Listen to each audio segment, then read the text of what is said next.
पवित्रं पूर्वाचरणं समुद्रवन्देवी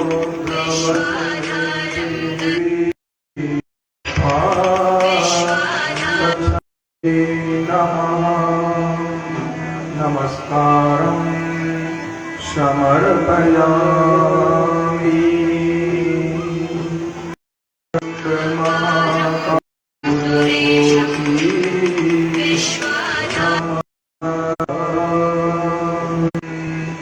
गुरु मे देव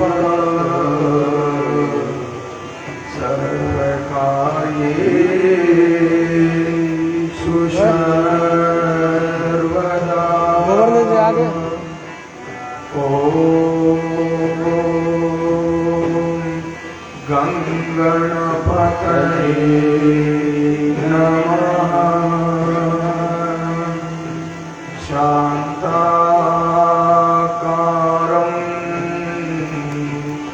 भुजगशयनं पद्मनाभं सुरेशं विश्वामेघवर्णं शुभांगं लक्ष्मीकान्तं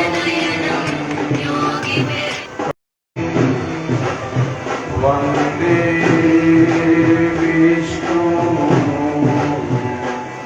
भवभयहरं सर्वलोकैकनाथं विष्णवे ज्ञानं समर्पयामि।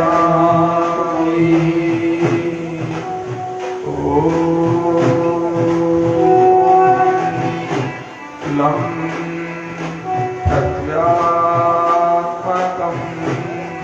गन्धं परिकल्पयामि।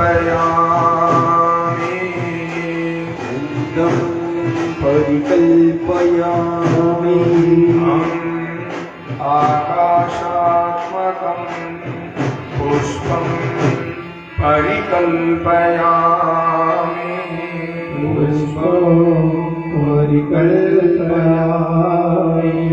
यं वायव्यात्मकं धूपं परिकल्पयामि।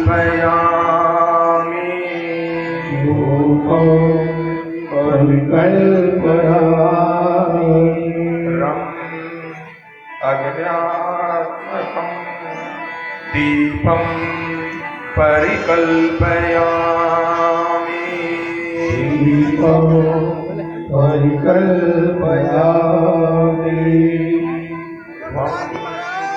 अमृतात्मकम् अमृतनैवेद्यं परिकल्पयामि।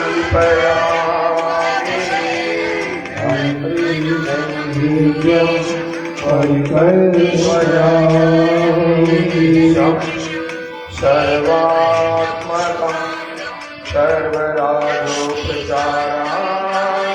परिकल्पयामि।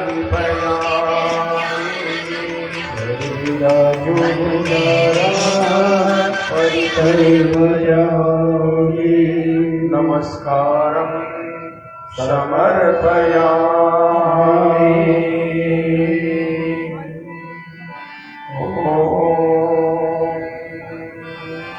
कृष्णाय वासुदेवाय हरये परमात्मने प्रणतः क्लेशनाशाय गोविन्दाय नमो नमः। कृष्णाय वासुदेवाय देवकी नन्दनाय च नन्दगोपकुमाराय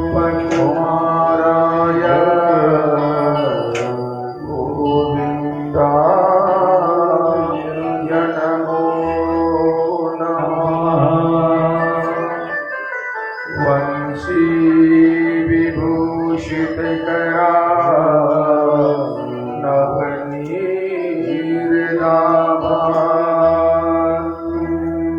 पीतांबर अरुण बिंब फला धरोष्टात् पूर्णेन्दु सुंदर मुखारविंद नेत्रात् कृष्णात् परम किमपि तत्त्वमहं न जाने। कृष्णं नारायणं वन्दे कृष्णं वन्दे व्रजप्रियं कृष्णं द्वैपायनं वन्दे कृष्णं वन्दे पृथासुतं उक्तं भागवतं नित्यं कृतं च हरिचिन्तनं तुलसी पोषणं चैव धेनूनां सेवनं शमम् गोवर्धनं वन्दे गोपालं गोपरूपिणम्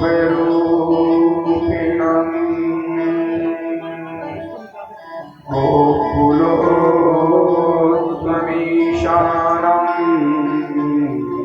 गोविन्दं गोपिका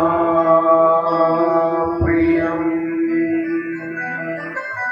बोलिए गदाधर भगवान की भागवत महापुराण की व्यास जी महाराज की सुखदेव जी महाराज की परीक्षित जी महाराज की अपने अपने पितृजनार्दन भगवान की अपने गुरु गोविंद भगवान की वृंदावन बिहारी लाल की गोवर्धन धारी की जय जय श्री राधे श्याम।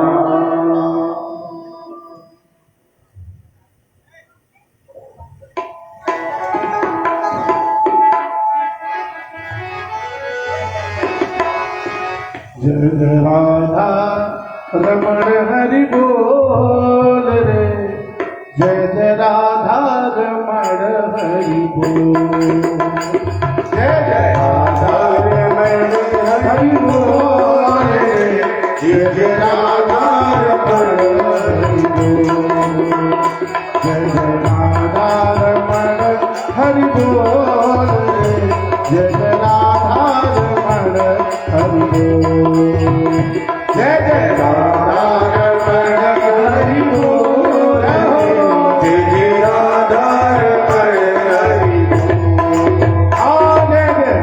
सभी लोग बड़े प्यार से ताली बजाइए हरि बोल, जय हो जय जय राधा रमण हरि बोल, जय जय राधा रमण हरि बोल, जय जय राधा रमण हरि बोल, जय जय राधा रमण हरि बोल, जय जय राधा रमण हरि बोल, जय जय राधा रमण हरि बोल, जय जय राधा रमण हरि बोल, जय जय राधा रमण हरि बोल, जय जय राधा रमण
हरि बोल। जय जय राधा रमण हरि बोल रे, जय जय राधा रमण हरि बोल। जय जय राधा रमण हरि बोल, जय जय राधा रमण हरि बोल। जय जय राधा रमण हरि बोल, जय जय राधा रमण हरि बोल। जय जय राधा रमण हरि बोल, जय जय राधा रमण हरि बोल। जय जय राधा रमण हरि बोल, जय जय राधा रमण हरि बोल। जय जय राधा रमण हरि बोल, जय जय राधा रमण हरि बोल। जय जय राधा रमण हरि बोल, जय जय राधा रमण हरि बोल। जय जय राधा रमण हरि बोल, जय जय राधा रमण हरि बोल। जय जय राधा रमण हरि बोल, जय जय राधा रमण हरि बोल। जय जय राधा रमण हरि बोल, जय जय राधा रमण हरि बोल। जय जय राधा रमण हरि बोल, जय जय राधा रमण हरि बोल। जय जय राधा रमण हरि बोल, राधा रमण हरि बोल। जय जय राधा रमण हरि बोल, जय जय राधा रमण हरि बोल। जय जय राधा रमण हरि बोल, जय जय राधा रमण हरि बोल। जय जय राधा रमण हरि बोल, जय जय राधा रमण हरि बोल। जय जय राधा रमण हरि बोल, जय जय राधा रमण हरि बोल। बोल वृंदावन बिहारी लाल की जय हो। अखंड कोटि ब्रह्मांड नायक निर्गुण निराकार परब्रह्म अहेतु की कृपा करने वाले अकारण करुणालय वरुणालय अहेतु की कृपा करने वाले दीनों के बंधु दीनों के दुखों को नाश करने वाले ऐसे दीन बंधु दीनानाथ श्री हरि के चरणार बिंद में कोटि कोटि नमन करते हुए श्रीमद् भागवत सप्ताह पारायण यज्ञ के पंचम दिवस की बेला में आप सभी श्रोताओं का हार्दिक अभिनंदन हार्दिक स्वागत। कथा आरंभ करने से पूर्व कोई भी एक व्यक्ति की ड्यूटी पूरी कथा के टाइम एक कुर्सी ले लो और आराम से यहाँ बैठो। एक आदमी यहाँ पे रहेगा, जो कोई भी प्रसाद लेकर के अपना आता है तुलसी अगर व्यवस्था हो सके थोड़ी तुलसी मंगवा लो। सबका भोग ठाकुर जी के चरणारविंद के अंदर अर्पण करेंगे। जितने ज़्यादा से ज़्यादा पात्र भोग के आइटम ज़्यादा जो बड़ा बर्तन नहीं कुछ छोटे बर्तन में जिनकी होना उन सब के भोग ठाकुर जी के आसपास करो।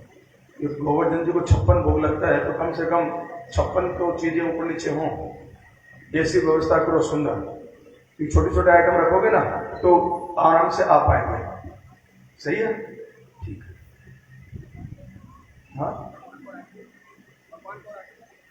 हाँ कर सकते हो व्यासपीठ के सामने हो तब भी कोई नहीं, आगे कर सकते तो भी। बोले आनंद गंध भगवान की। कल के प्रसंग में आपने बड़ा ही दिव्य भाव के साथ में मर्यादा पुरुषोत्तम प्रभु श्री रामचंद्र जी का प्रकट पुस्तक सुना। बालकृष्ण लाल की जन्म की कथा कल आप लोगों ने सुनी। सूर्य वंश के अंदर मर्यादा पुरुषोत्तम प्रभु श्री राम जी का प्रकाट्य हुआ और चंद्र वंश में भगवान श्री कृष्ण का प्रकाट्य हुआ। यहाँ पे एक बहुत बड़ा रहस्य है इन दोनों जन्मों में। एक प्रश्न बनता है, राम जी चंद्रवंश में जन्म क्यों नहीं लिए? है ना एक प्रश्न। सूर्यवंश में जन्म कृष्ण जी क्यों नहीं लिए, अथवा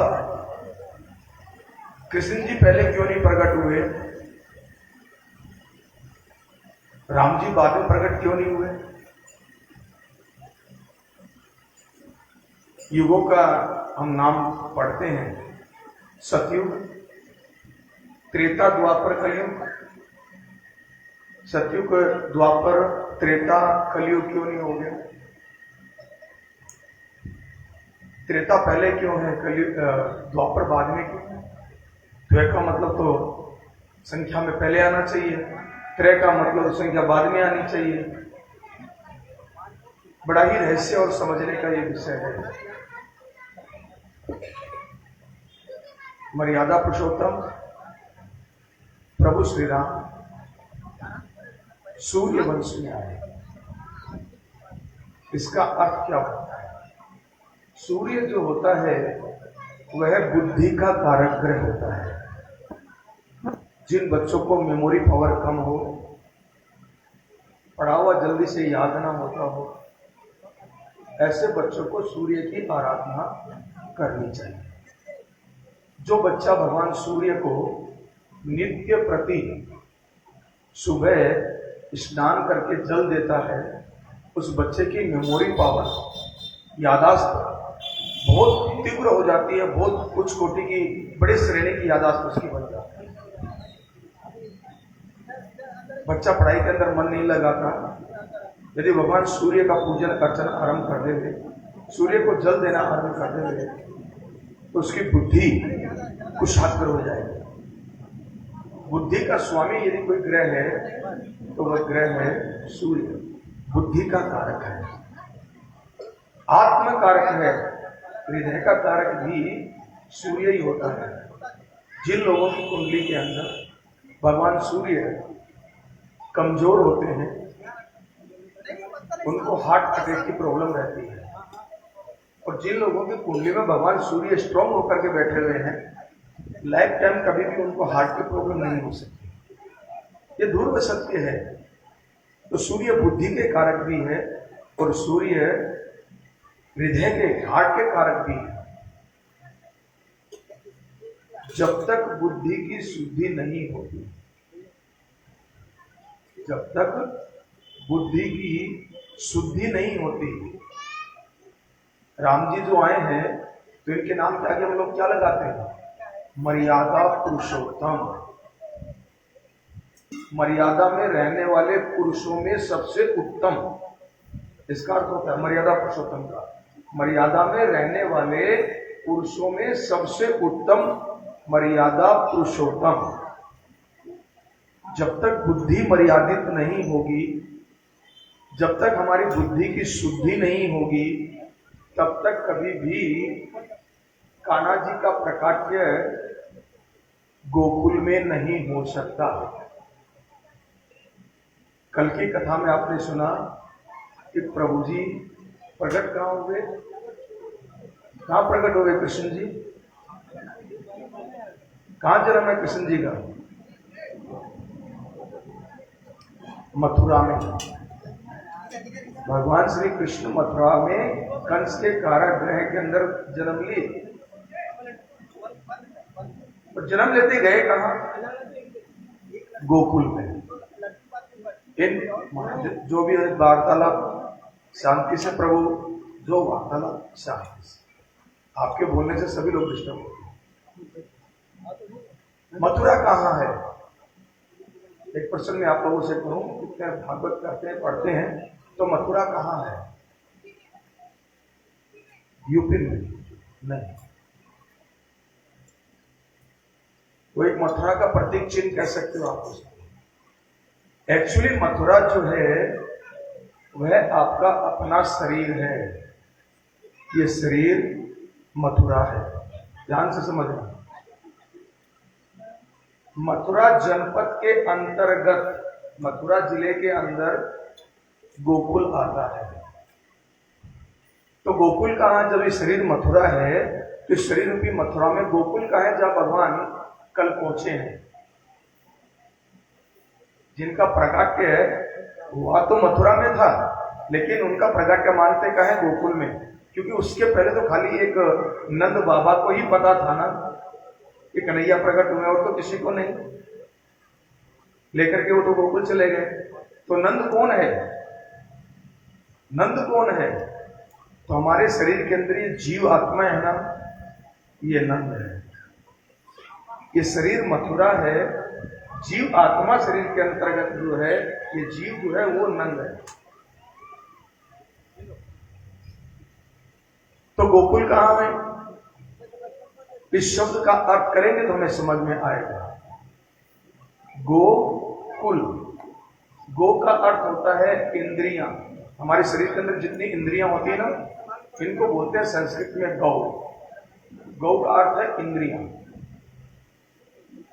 कुल, कुल का मतलब होता है परिवार, एक साथ जहां रहते हैं। तो सारी इंद्रियां जहां आकर के एकत्रित होती है, वो जगह कौन सी शरीर के अंदर? हमारी पूरी शरीर की नसें जितनी अंदर चल रही है, इंद्रियां जितनी चल रही है, वो सारी की सारी इंद्रियां हमारे शरीर में एक जगह आकर के इकट्ठी होती है। वो स्थान कौन सा है? इतने साइंस के स्टूडेंट बैठे हुए हैं। हार्ट, जोरदार। सारी इंद्रियां हमारे हार्ट से जुड़ी हुई है। हार्ट जब धड़कता है तो पंप करता है, और पंप करता तो हमारे नसों के अंदर खून का संचार होता है, जैसे हाथ पांव हिलते चलते हैं। ये खून का प्रवाह जब कम हो जाता है तो हाथ पांव हिलने कम हो जाते हैं, और हम कहते हैं कि वृद्धा अवस्था आ गई। तो ये जो हृदय है हमारा, यह हुआ गोकुल। समझ रहे हैं विषय को? मथुरा क्या है? शरीर। जीव कौन है? नंद कौन है? तो जीव आत्मा, ये नंद है। और ये रहता क्या है? जीव आत्मा कहां रहती है? हृदय में। कान्हा जी इस हृदय के अंदर पधारे। कान्हा जी इस हृदय में पधारे, उसके लिए जरूरी है कि जीवन में पहले राम जी आए। जीवन में पहले राम जी आए। राम सूर्यवंशी है तो बुद्धि के कारक है, कृष्ण चंद्रवंशी है, चंद्र मन का कारक है। जैसे चंद्रमा 15 दिन घटता है और 15 दिन बढ़ता है ना, कृष्ण पक्ष और शुक्ल पक्ष, 15 दिन चंद्रमा घटता है, कम होता चला जाता है, अभी कम हो रहा है। अमावस्या को एकदम जीरो मून हो जाएगा, और फिर एकम से फिर दोबारा चंद्रमा बढ़ने लगेगा, दूज को दिखेगा, तीज को और बड़ा, चौथ को और बड़ा, पूर्णिमा को जाकर के पूरा पूर्ण चंद्रमा हो जाएगा, फुल मून हो जाता है। ऐसे ही हमारा मन भी घटता और बढ़ता है। कभी कभी मन बड़ा उत्साहित होता है, कभी कभी मन बड़ा उदास होता है। चंद्रमा की कला के जैसे घटता बढ़ता है। तो चंद्र मन का कारक, सूर्य बुद्धि का कारक। जब तक बुद्धि मर्यादित नहीं होगी, अर्थात आप मर्यादा पुरुषोत्तम नहीं बनोगे, तब तक इस गोकुल में, इस चंद्रवंश में कभी भी कान्हा जी का प्रकाट्य नहीं हो सकता। कल आपने राम जी के जन्म उत्सव को सुना। कहते हैं कि 1 महीने का दिन हुआ था उस समय। 30 दिन तक सूर्य ने अपनी गति रोक दी, अपने स्थान से आगे नहीं बढ़ रहा। चंद्रमा बार बार सूर्य को धक्का लगाता, पुश करता है, आगे बढ़ो, मेरे को भी प्रभु के दर्शन करने हैं, आगे बढ़ो। सूर्य ऐंठता है, कहता है कि मेरे वंश के अंदर बच्चा पैदा हुआ है, ये मेरा वंश है, ये मेरा कुल है, मेरा परिवार है।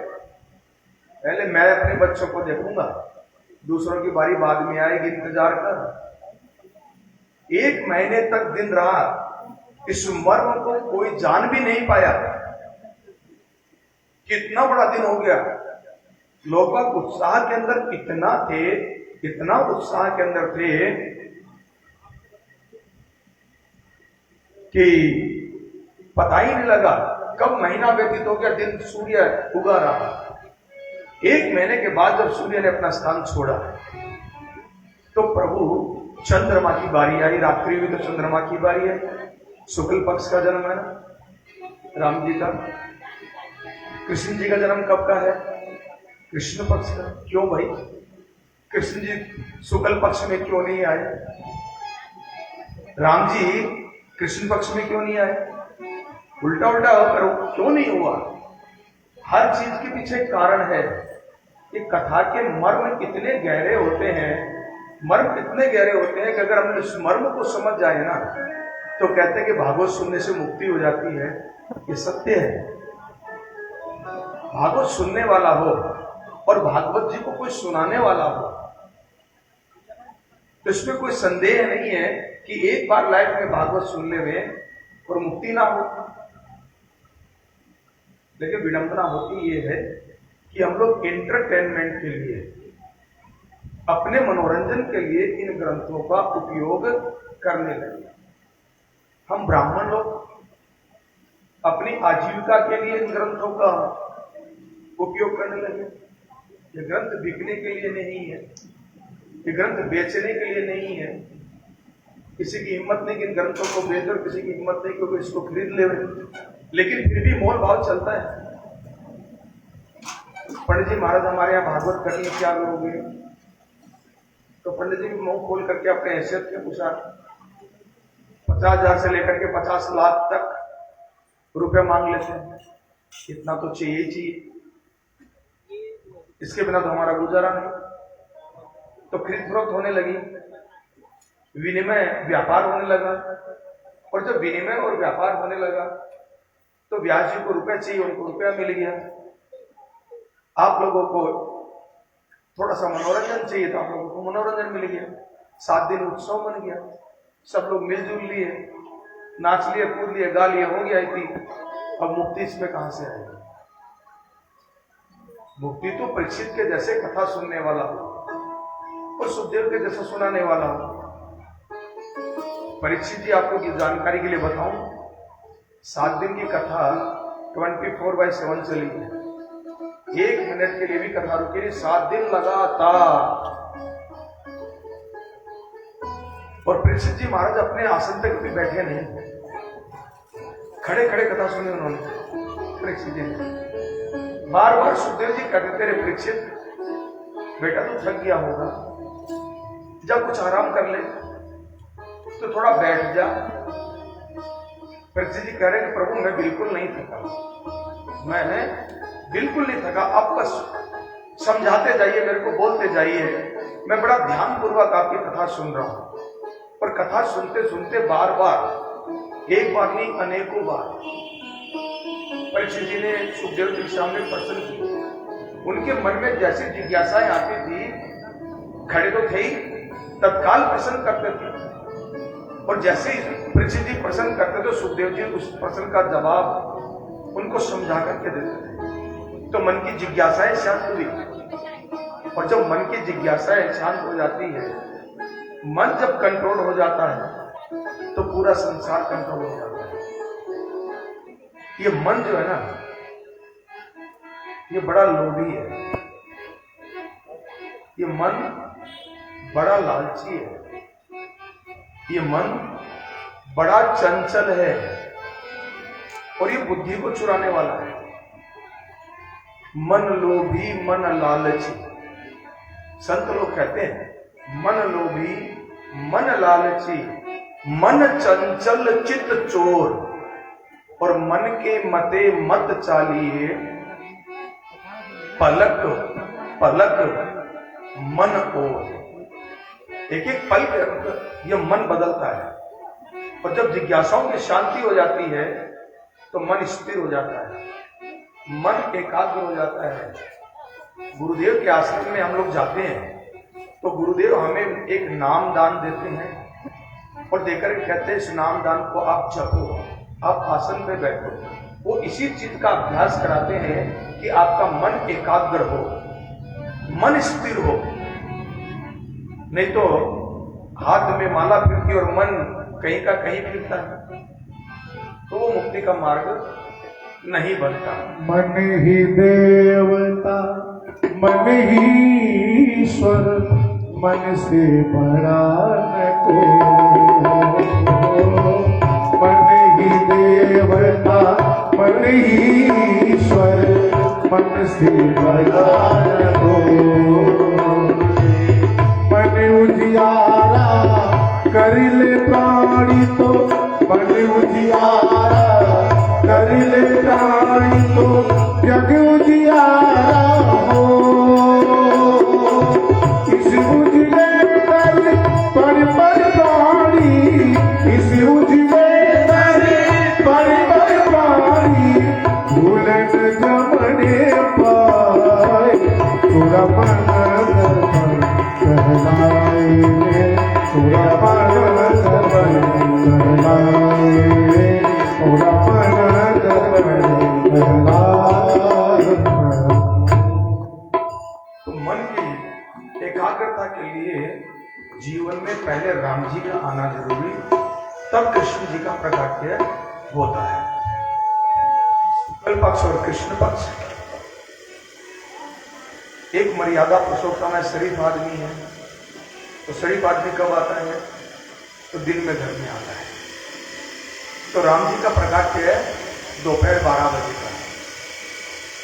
और दूसरा है कुछ जलने की बदबू है, भैया पंखा जल रहा है। दूसरा चोर है, चोरों का सरताज है। यदूल चोरम नवनीत चोरम, दूध को चुराने वाला, दही को चुराने वाला, मक्खन को चुराने वाला।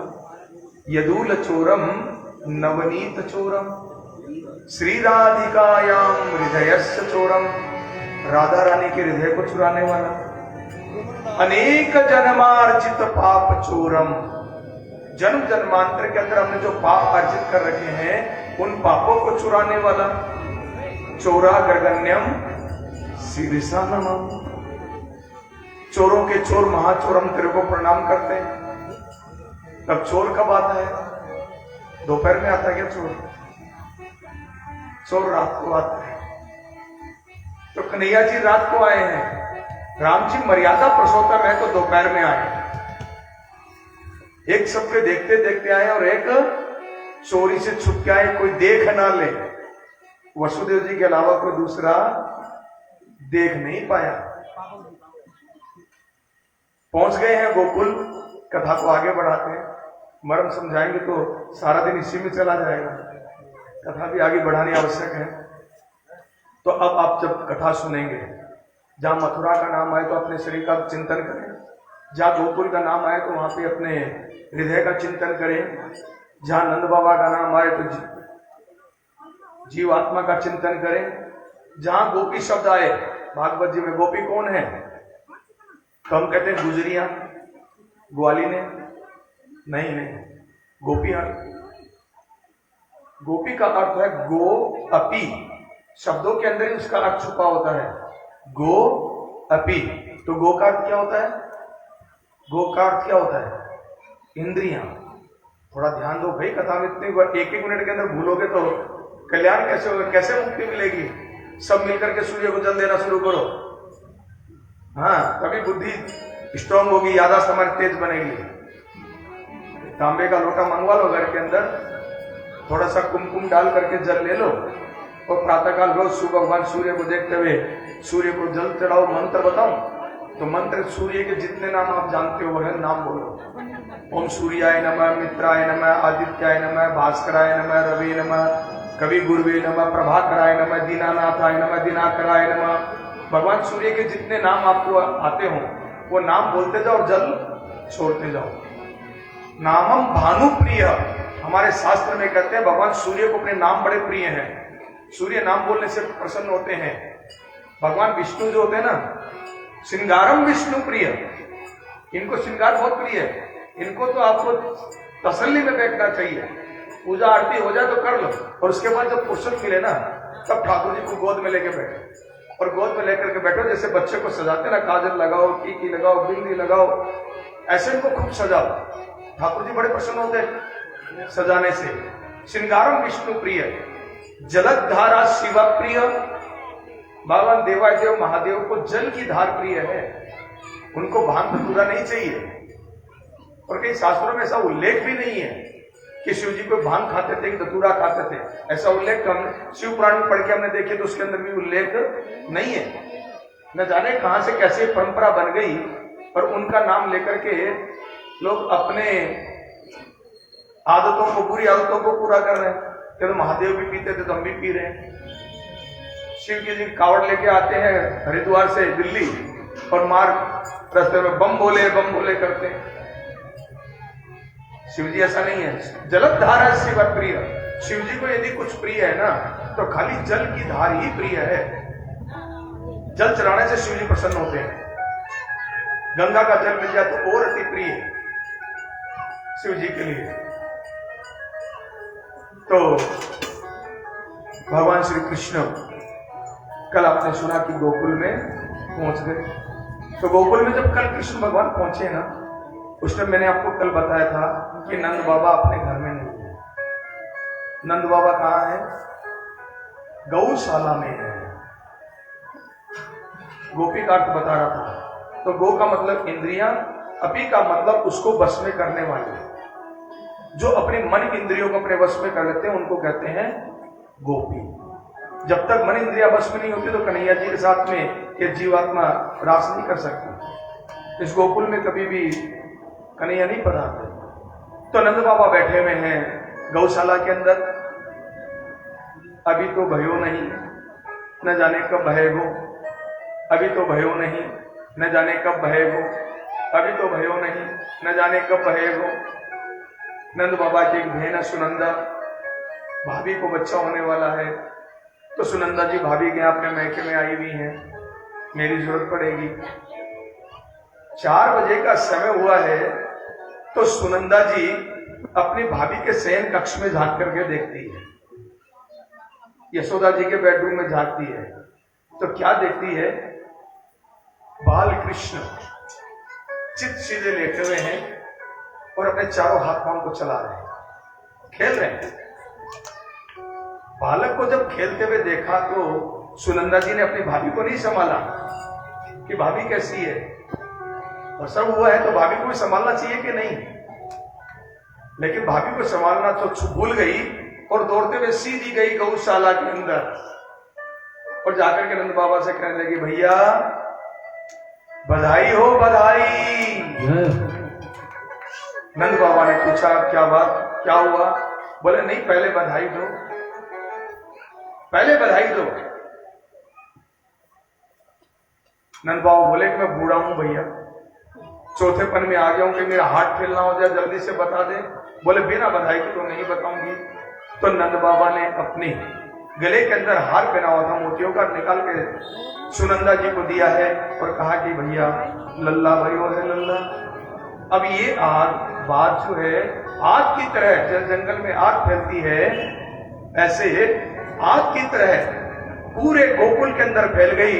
अब गोकुल के जितने गोपियां हैं, गोकुल के जितने ग्वाल हैं, सबका मुख नंद बाबा के भवन की तरफ और सब के सब नंद बाबा और यशोदा जी को आकर के बधाई दे रहे हैं। और ब्रज के अंदर ठाकुर जी की जय जयकार हो रही है। आइए हम भी जय जयकार करें और बधाई के उत्सव में हम भी सम्मिलित हों। और ब्रज में हो रही जय जयकार, नंदी घर लाला जायो। ब्रज में हो रही जय जयकार, नंदी घर लाला जायो है। ब्रज में हो रही जय जयकार, नंदी घर लाला जायो है। लाला जायो है, यशोदा लाला जायो है। लाला जायो है, यशोदा लाला जायो है। ब्रज में हो रही जय जयकार, नंदी घर लाला जायो है। ब्रज में हो रही जय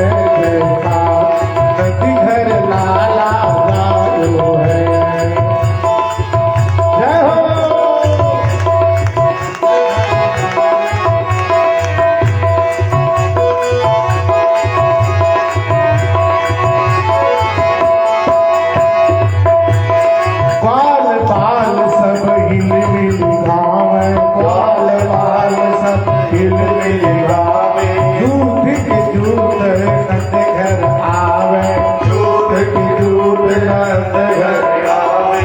ब्रह्मानंद समान आज सुख सबने पायो है, ब्रह्मानंद समान आज सबने पायो है। ब्रज में हो रही जय जयकार, नंदी घर लाला जायो है। ब्रज में हो रही जय जयकार, नंदी घर लाला जायो है। लाला जायो है, यशोदा में लाला जायो है, लाला जायो है, यशोदा ने लाला जायो है। ब्रज में जय हो नंदी घर लाला जायो है।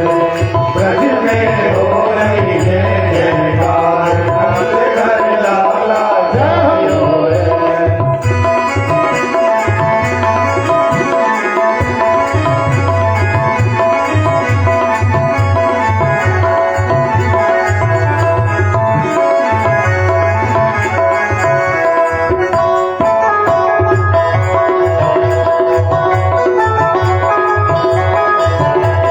ब्रज 84 कोस में भैया, ब्रज 84 कोस में भैया। सब ही कहे धन यशोदा मैया, सब ही कहे धन यशोदा मैया।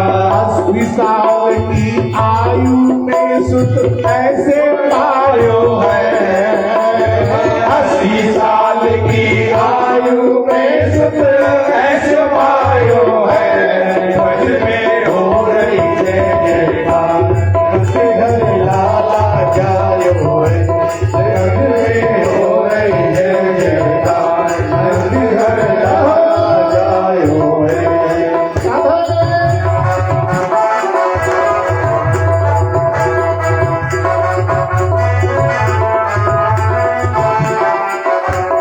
नंदी घर अंगना में बजी रही आज बधाई, नंदी घर अंगना में बजी रही आज बधाई।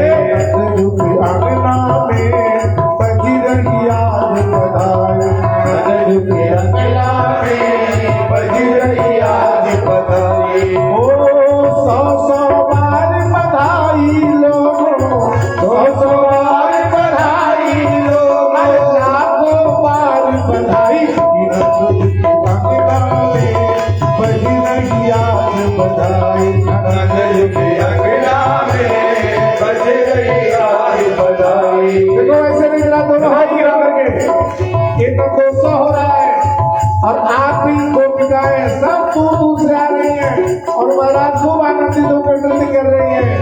नंद झुके अंगना में बजी रही आज बधाई, नंद झुके अंगना में बजी रही आज बधाई। ओ 100 बार बधाई लोगों, 100 बार बधाई लोगों, लाखों बार बधाई। नंद झुके अंगना में बजी रही आज बधाई, नंद झुके अंगना में बजी रही आज बधाई। चमत्कार सा हो गया सखियों, हो गई बात निराली, चमत्कार सा हो गया सखियों, हो गई बात निराली।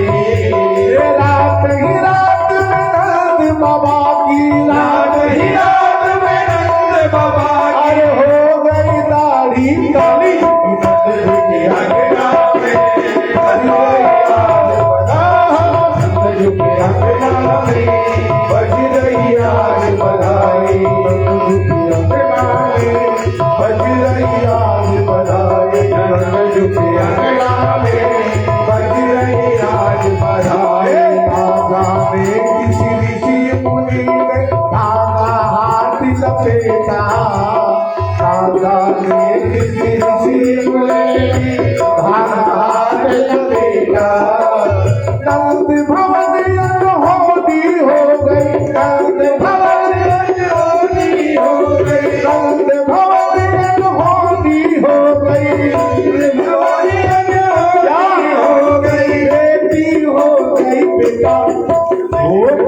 बेटी हो गई बेटा नंद जी की अंगना में बज रही आज बधाई नंद जी की अंगना में बज रही आज बधाई नंद जी की अंगना में बज रही आज बधाई नंद जी की अंगना में बज रही आज बधाई सो बाज बधाई सगियो सो बाज बधाई सगियो प्यार की तरफ से बधाई आई है दोनों हाथ उठा करके अच्छा दिल से बताओ आपको खुशी है कि आपके यहाँ आज मंदोत्सव हो रहा है खुशी है कि नहीं है दुख है आपको अच्छा जिनको दुख है वो हाथ नीचा है सेकंड में और जिनको खुशी जरा दोनों हाथ उठाओ खुशी है अरे महाराज वहां तो खूब नाच रहे हैं बधाई हो जिनको वास्तव में खुशी है ना कि आज हमारे यहाँ ठाकुर जी आए और सब लोग बधाई दे रहे हैं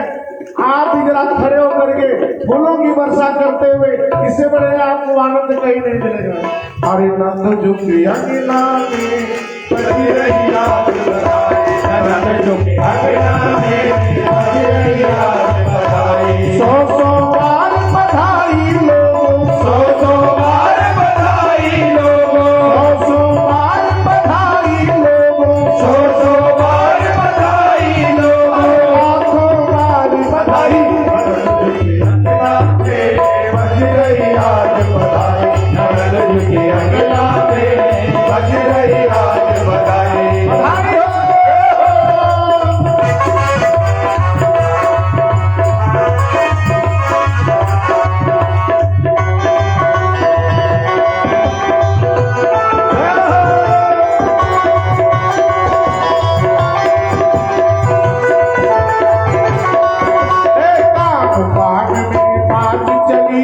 सोए हर प्रतिभाला काट काट में बात चली जब सोए हर प्रतिभाला गोरी नंद यशोदा गोरी गोरे नंद यशोदा गोरी गोरे नंद यशोदा गोरी गोरे नंद यशोदा गोरी गोरे नंद यशोदा गोरी गोरे नंद यशोदा गोरी लाला के निकाला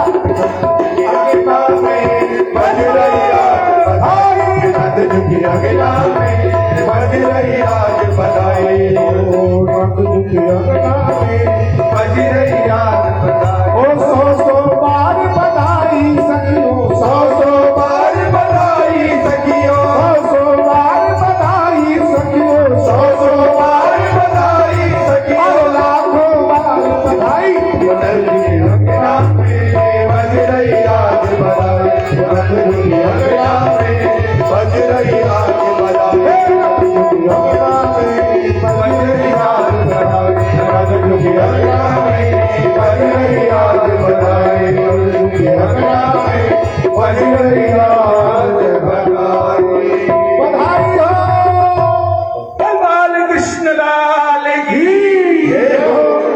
और बधाई भी पांडे जी ऐसी दिव्य बटी है कि कन्हैया जी से पहले और कन्हैया जी के बाद ऐसी बधाई नहीं बटी। संत कहते हैं कि गोकुल के अंदर भगवान श्री कृष्ण का जन्म उत्सव जो मनाया गया बधाई जब बटी है जैसे ही पता लगी तो सारे के सारे ग्वाल बाल कोई अपने घर से दही लेकर के आया कोई अपने घर से मक्खन लेकर के आया कोई अपने घर से दूध लेकर के आया कोई दूध लेकर के आया और लाकर के उत्साह के अंदर इतने मगन थे इतने उत्साहित थे कि सब एक दूसरे के ऊपर दही डाल रहे हैं दूध डाल रहे हैं दही दूध की मानो होली खेली जा रही हो। और बधाई के लिए तो कहते हैं कि नंद जी के भवन के 4 दरवाजे पूर्व पश्चिम उत्तर दक्षिण 4 दरवाजे थे। आज नंद बाबा और भैया यशोदा ने चारों दरवाजे खोल दिए और सब नंद बाबा के सेवक जो बधाई बांटने के लिए जो कोई नंद बाबा के घर में गोप ग्वाल आवे और आकर के यशोदा और नंद से कहे बधाई हो महाराज बधाई हो। नंद बाबा और यशोदा हाथ जोड़ करके खड़े हैं बड़े विनम्र भाव से। जो कोई बधाई देता है कि ये तो आप लोगों की तपस्या का फल है कि मेरे यहाँ पे आज चौथेपन में बच्चा हुआ, 80 साल के हो गए नंद बाबा जब कन्हैया जी हुए। 80 साल की उम्र में बच्चा हुआ उनको। चौथेपन में मेरे को बच्चा हुआ तो गोपी और ग्वाल कहते बोला हाँ ये फल तो हमारा ही है। गोपी और ग्वालों का फल कैसे हुआ? नंद बाबा और यशोदा जी के यहाँ पे कोई संतान नहीं है, बालक नहीं उनके यहाँ पे, तो सारे के सारा गोकुल ग्राम के पंडित जी महाराज हैं सांडिल्य ऋषि। सांडिल्य ऋषि के पास में गए और जाकर के कहा कि हे गुरुदेव, कोई ऐसा वर्त, कोई ऐसी पूजा पाठ करने की हो जो हमें बताओ, हम करें नंद बाबा के यहाँ पे बच्चा हो जाए। कहते हैं कि अपने लिए जो मांगते हैं तो लोग कहलाता है, अपने लिए मांगा जाता है तो लोग कहलाता है, अपने लिए कभी नहीं मांगना चाहिए। संत लोग कहते हैं मर जाऊं मांगू नहीं, मर जाऊं मांगू नहीं, अपने हित के काज, अपने लिए नहीं मांगना। मर जाऊं मांगू नहीं अपने हित के काज, परमार्थ के कारणे मोह न आवे लाज। अगर परमार्थ के लिए मांगना पड़े तो झोली फैला करके मांगना चाहिए। जैसे व्यासपीठ पे बैठ करके मैं आप लोगों से रोज कह देता हूं मंदिर के लिए झोली फैला करके मांगना, ये व्यास जी का अपना सुख नहीं है, इसमें एक समाज कल्याण का कार्य है, ये परमार्थ का कार्य है। और जब परमार्थ का कार्य हो तो झोली फैला करके मांगने में कोई संकोच नहीं होना चाहिए, लेकिन अपने लिए नहीं।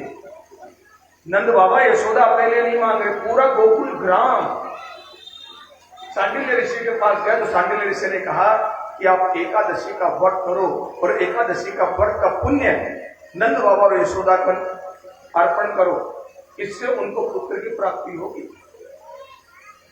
पूरा का पूरा गोकुल, यहां तक कि पशु भी, गैया भी एकादशी का व्रत करती थी। हैरानी होगी आपको, एकादशी को गैया भी चारा नहीं खाती थी। पूरा गोकुल एकादशी का व्रत करे और उसका पुण्य, हे प्रभु इस एकादशी का पुण्य नंद बाबा को और यशोदा को मिल जाए, उनके घर आंगन के अंदर एक बालक हो जाए। क्या ये संभव है? जैसा ऋषि लोग बोलते हैं तो क्या ये संभव है कि किसी एक व्यक्ति के लिए पूरा का पूरा नगर, पूरा का पूरा गांव प्रार्थना करने के लिए खड़ा हो जाता है? एक व्यक्ति के लिए क्या होता है? क्या हमारे लिए तो हमारे परिवार वाले भी मंगल की कामना नहीं करते, और वहां पूरा गांव नंद बाबा के लिए एकादशी का व्रत कर रहा है। आपके लिए भी हो सकता है, आपके लिए भी पूरा ग्राम, जो जो लोग आपको जानते सब आपके लिए दुआ करेंगे, लेकिन आपको भी नंद और यशोदा बनना पड़ेगा। जैसा मैंने कल आपको कहा कि भागवत में जितने नाम है ना वो सब हम हैं, नंद भी हम ही हैं और यशोदा भी हम हैं। चरित्र देखिए, कथा क्या चल रही है कि गोप और ग्वाल आ रहे हैं बधाई देने के लिए। नंद और यशोदा आंगन में हाथ जोड़कर विनम्र भाव से खड़े। जो कोई बधाई देने आता है तो कहता है नंद बाबा यशोदा ये तो आप लोगों के पुण्य का फल है, ये आप लोगों के दुआ का फल है, ये आप लोगों के आशीर्वाद का फल है कि मेरे यहाँ घर आंगन में आज बालक हुआ है। ये नंद और यशोदा ही कर सकते हैं, दूसरा कोई कर भी नहीं सकता। नंद का अर्थ क्या होता है? नंद इसे कहते हैं, यहाँ पे किसी गोपाल का नाम नहीं है। नंद का अर्थ होता है जीवो याति सह आनंद इति नंद, जो अपने मन से, अपने कर्म से, अपने वचन के द्वारा दूसरे जीव को आनंदित करता है, उसको नंद कहते हैं। इसको कहते हैं नंद, जो अपने कर्म के द्वारा, अपने वचन के द्वारा दूसरे जीव को आनंदित करता है, उसको नंद कहा जाता है। किसी को जल के साथ मिठाई ना दे पाओ तो कोई बड़ी बात नहीं। कोई अपने घर मेहमान आता तो पानी देते हैं तो खाली पानी थोड़ देते हैं, मीठा रखते हैं ना साथ में। तो किसी को जल के साथ मीठा दे पाओ या ना दे पाओ कोई बात नहीं, मिठाई खिला नहीं सकते लेकिन मीठे बोल तो बोल सकते हैं। ये तो किसी हलवाई की दुकान से नहीं खरीदना, ये तो हर समय आपके पास में है, ये मिठाई तो कहीं कभी खत्म नहीं होती। तो अपनी वाणी से कोई कष्ट में है, कोई परेशानी में है और हम जाके कहते तो चिंता मत कर, प्रभु सब ठीक करेंगे, तू अकेला नहीं है भाई, हम भी तेरे साथ खड़े हुए हैं। ऐसे में आदमी को तसल्ली मिलती है, उसका मन आनंदित होता है। और जब जीव आनंदित होता है उस समय में आप बन जाते हैं, कौन बन जाते हैं? हंस। कौन बन जाते हैं आप? नंद। आप बन जाते हैं नंद। कथा को गौर से सुनो, बहुत कहता हूं मैं। अब यशोदा, तो यशोदा कौन है? तो यशोदा भी हम ही है। जो गोकुल में यशोदा रहती है ना, तो यही गोकुल है, इसी जो रहते हैं वो यशोदा है।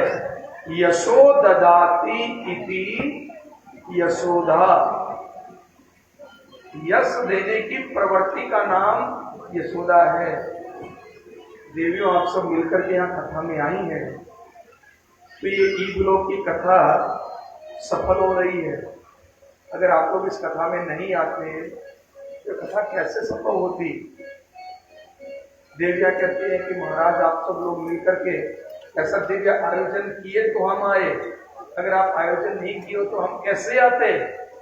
एक दूसरे को यश दे रहे हैं, इसी का नाम है यशोदा। नंद बाबा और यशोदा क्या कर रहे हैं? यश तो दे रहे हैं ग्वालों को, गोपियों को। आपके एकादशी के व्रत का पुण्य का फल है कि हमारे घर में बच्चा हो। अभिमान नहीं है कि मेरे बेटा हो गया, नहीं, विनम्र भाव। यश देने की प्रवृत्ति को जीवन में धारण करो, आप यशोदा बनेंगी।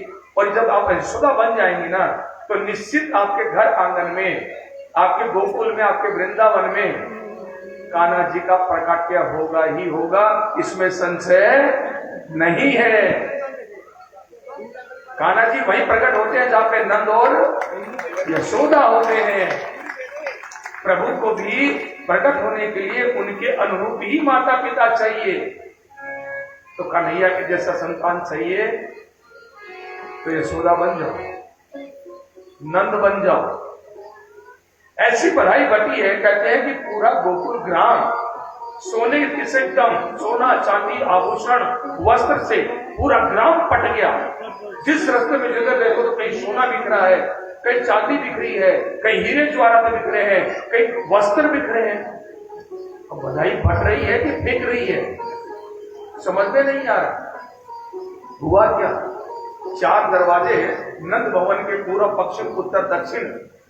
कुछ लोग पूर्व के दरवाजे से बधाई लेकर के जा रहे हैं, वहां पे वस्त्र बन रहे हैं पूर्व के दरवाजे में। मार्ग में आते हुए दूसरे लोग मिले, कहां से आ रहे हो भैया? बोले नंद भवन से। बोले ले आए बधाई? बोले हाँ ले आए। बोले कहा लाए? बोले देखो देखो वस्त्र लाए, कितने सुंदर रेशमी वस्त्र हैं। तो जो दूसरे लोग मिले हैं वो कह रहे धक्कारी के वह वस्त्र लेके को गए तो? बोले तो अरे बोले उत्तर के दरवाजे में जा तो देख वहां चांदी पट रही है, देख हम चांदी लाए हैं। अब जब पूर्व के दरवाजे से जो लोग कपड़ों की बधाई मिली थी, उन्होंने कपड़े भी मार्ग में फेंक दिए और दौड़े उत्तर की तरफ। उत्तर में जाकर चांदी ले रहे हैं। अब चांदी लेकर के कुछ ही लोग जा रहे हैं, मार्ग में दूसरे लोग मिल गए। बोले कहां से आ रहे हो भैया? बोले कि नंद के भवन से आ रहे बधाई लेके, नंद के अंगना से। बोले कहा ले आए?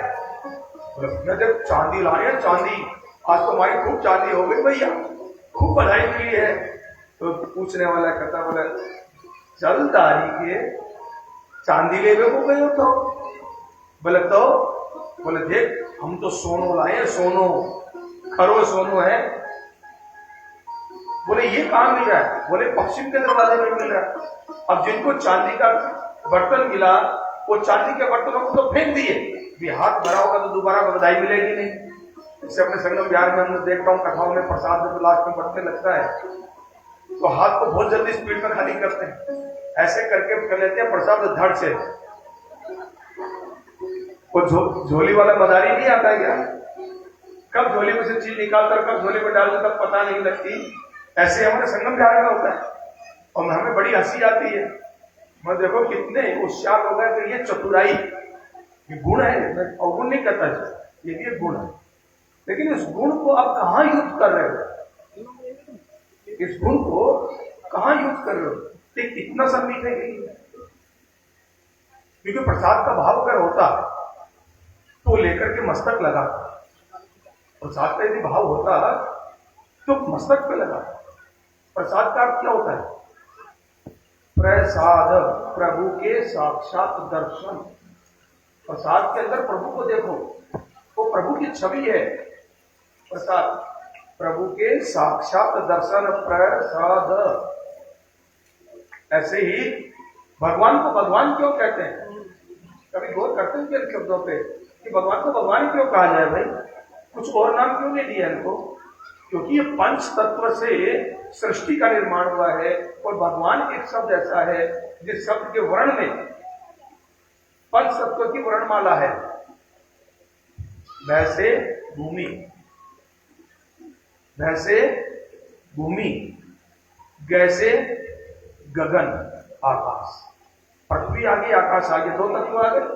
वह ग वा के अंदर दो चीजें हैं, वह भी है और ए भी है। ए की मात्रा लगी है ना आगे। तो वैसे वायु, ऐसे अग्नि, वहां में दो हैं, इसीलिए वह को अमृत कहा जाता है। तो चार तत्व आ गए, वह भूमि, ग गगन, वह वायु, आ अग्नि, न नीर, जल। ये पंच तत्व है इसके अंदर, इसलिए शब्द का निर्माण हो भगवान। ऐसे प्रत्येक शब्द के अर्थ होता है। प्रसाद का अर्थ होता है प्रभु के साक्षात दर्शन। अब वो साक्षात दर्शन वाला तो भाव नहीं है। या भाव क्या है? लोभ का। अगर लोभ ही करना है तो प्रभु नाम का लोभ करो। लोभ ही करना है तो कथा में बैठ करके व्यास जी ने क्या कुछ दे दिया, उसको कैसे लेकर के लपेट के घर ले जाएं, वो लोभ करो। कथा का प्रसाद शब्द होते हैं, और शब्द ब्रह्म स्वरूप होते हैं। वाणी के जो शब्द है वो ब्रह्म है। ब्रह्म को घर ले जाने का प्रयत्न करो। उस विद्या को जो प्रसाद के लिए लपक करके दूर करते हो, विद्या को यहां इस्तेमाल करो, वहां लैंग्वेज इस्तेमाल करने की आवश्यकता नहीं है। तो दूसरे लोग मिले, बोले भैया तो हमें तो सोना मिला है, तुम कहां चांदी लेने को आए? तो बोले तुम सोना कहां बटो? बोले पश्चिम के दरवाजे पे। अब जो चांदी मिली थी, चांदी फेंक दी रास्ते में और भागे सोना लेने के लिए। अब सोने की बधाई मिल गई, हाथ खाली है तो मिला, बड़े खुश हो गए और खुशी खुशी सोना लेकर के जा रहे हैं। रास्ते में फिर कुछ लोग मिल गए, भैया राधे राधे, राधे राधे, कहां से आ रहे हो भैया? बोले नंद भवन से आ रहे हैं। बोले क्या लेकर के आए? क्या बधाई मिली? बोले भैया सोनो लाए हैं, सोनो। बोले अच्छा सोनो लाए? बोले चलता है, सोने लेने को आए यहाँ पे? बोले तो? बोले देख हम तो हीरे जवाहरात लाए भाई।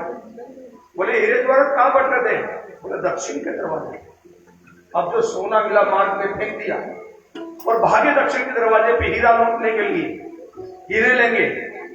ऐसे नंद बाबा के गोकुल के अंदर गली गली, घर घर, जिधर देखो सोना चांदी वस्त्र आभूषण गली में बिखरे पड़े हैं। मानो साक्षात लक्ष्मी ने आकर के, साक्षात लक्ष्मी जी ने आकर के गोकुल के अंदर बधाई बांटी हो। जय हो नंद के लाला की जय हो। जय जयकार गोकुल के अंदर हो रहा है, खूब बधाइयां बढ़ रही हैं। सर्वस्तान दीन सबका, सर्वस्तान दीन सबका,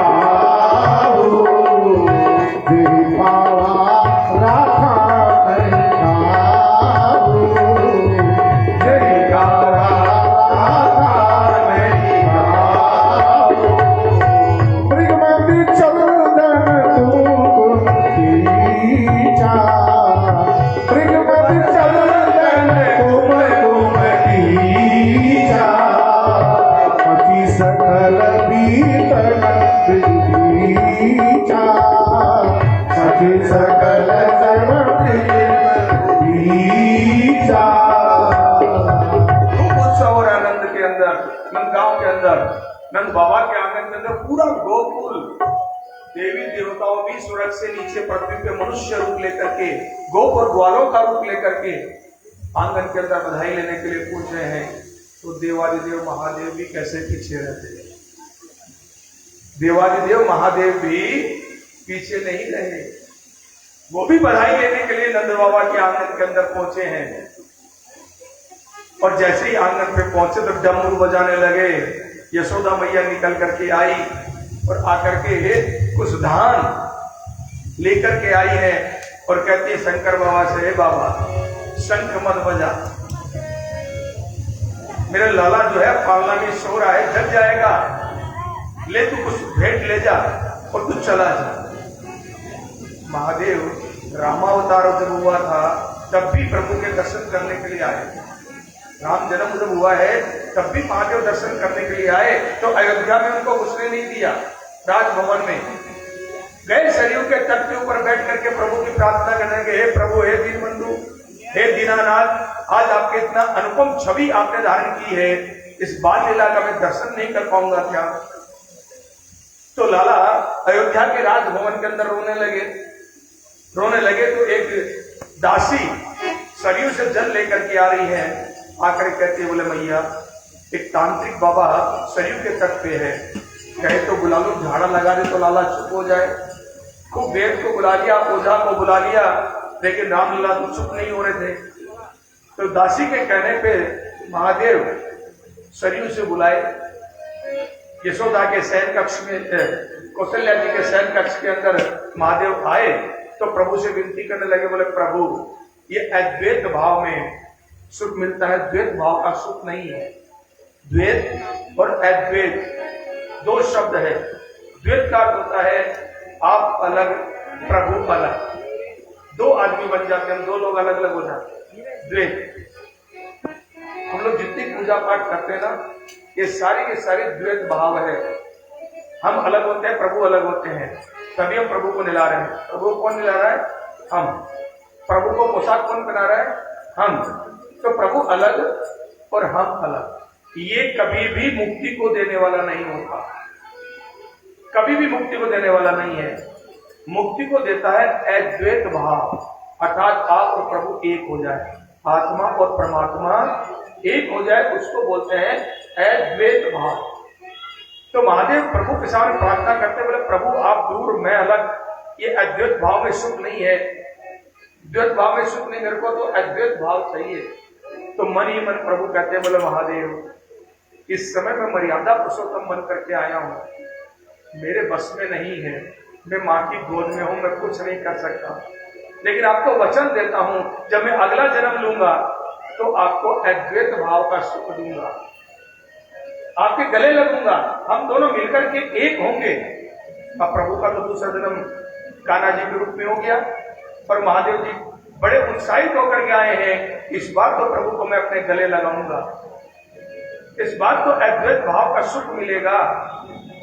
ऐसा मन में विचार करके महादेव आए और यहाँ यशोदा जी कहती है, बोले झटपट भेंट ले ले और अपने रास्ता पकड़ वाला, मेरा लाला डर जाएगा। बोला मैया दर्शन एक बार करा दे नंदलाल के, एक बार दर्शन करवा दे। मैया कहती है बिल्कुल नहीं, तेरे को देख करके तो मेरा लाला डर जाए। बाबा भी जिद्दी, प्रभु आपने तो कहा था कि गले मिलूंगा, राम अवतार में तो दर्शन हो गए, यहाँ तो दर्शन भी दुर्लभ है। मैया बीच में आके खड़ी हो गई तो गाड़ दिया चिपटन जी के आंगन में महादेव ने और बैठ गए ध्यान लगा करके और मन ही मन प्रभु से प्रार्थना कर रहे हैं कि प्रभु आपने वचन दिया था गले मिलने का, और अभी तो आपके दर्शन भी नहीं है। और जैसे जैसे महादेव की प्रार्थना बढ़ रही है, जैसे जैसे बाल कृष्ण यशोदा जी के शयन कक्ष में महल के अंदर रुदन मचाना आरंभ करते हैं, बाल कृष्ण रोने लगते हैं, इतना रोते हैं कि पूरा नंद भवन उठा लेते हैं। डॉक्टर को बुलाया, वैद्य को बुलाया, लाला को क्या हो गया, नाला की नब्ज देखो, नाला के पेट में दर्द है क्या, ये देखो। ओझाओं को बुलाया गया, झाड़ा दिया उनके लिए, लेकिन जितना उपचार कर रहे हैं बाल कृष्ण का रुदन उतना ही बढ़ता चला जाता। एक गोपी ने धीरे से झरोखे में झांक करके देखा और गई यशोदा के पास दौड़ते दौड़ते, बोले भैया, बोले कहा, बोले ये जो बाबा हमारे आंगन में बैठा ना, ये कोई बहुत बड़ा तांत्रिक है, ये बाबा कोई छोटा मोटा बाबा नहीं है, बहुत बड़ा तांत्रिक है। तू देख जैसे जैसे वो अपने होठ हिलाता है, कुछ मंत्र अपने मन में बोलता है, वो लाला उतनी तेज होता है। अब यशोदा जी धीरे से झांक करके देखती है जरूर कैसे। अब महादेव तो कर रहे प्रार्थना, ये प्रभु दर्शन दो, हे दीनबंधु दीनानाथ दर्शन दो, दर्शन दो घनश्याम अनाथ मुई अखियां प्यासी है। और इधर यशोदा जी समझ रही है कि बाबा कोई मंत्र गुनगुना रहा है, कोई मंत्र विद्या कर रहा है, तो लाला रो रहा है।